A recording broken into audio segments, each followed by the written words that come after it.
Japan में एक बहुत ही सुंदर जगह है, नारुमी। वहां पर एक नदी के किनारे एक नेवला रहता था। यह नेवला नदी के पार जाकर जंगल के जानवरों को परेशान करता था। वह सबको सताता भी रहता था। यदि किसी को चोट लग जाए तो प्यार से उसे मरहम लगाने को देता था।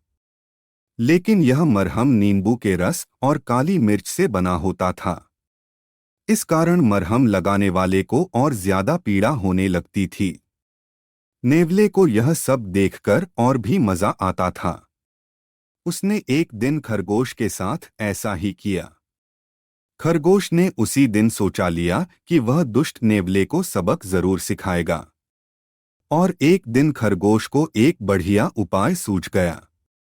उसने दो टोकरियां लीं, एक बड़ी और एक छोटी। बड़ी टोकरी के नीचे उसने तारकोल लगा दिया। खरगोश दोनों टोकरियां लेकर नेवले के पास पहुंचा और उससे बोला, चलो पहाड़ी के ऊपर चलें। वहां बहुत मीठे आमों का एक पेड़ है।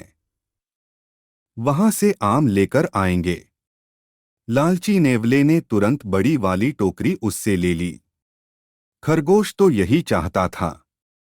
पहाड़ी के ऊपर जाकर दोनों ने आमों से टोकरियां भर लीं। बड़ी वाली टोकरी भारी हो गई। नेवले ने भारी होने के कारण टोकरी नीचे रख दी।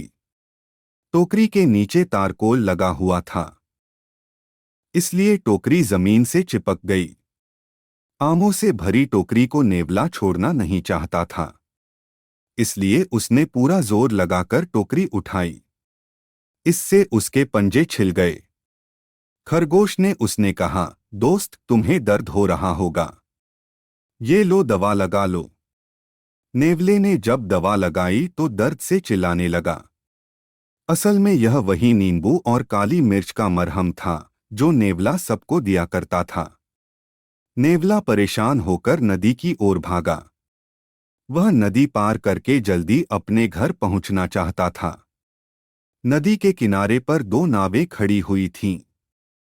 एक पुरानी थी और एक नई चमचमाती हुई। वह तुरंत नई नाव में बैठ गया। इस नाव में एक छेद था। नाव डूबने लगी। नेवला किसी तरह नदी पार करके दूसरे किनारे तक पहुंचा।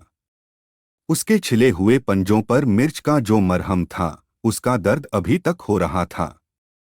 ऊपर से पानी में भीगने के कारण जख्म और ज्यादा दर्द कर रहे थे।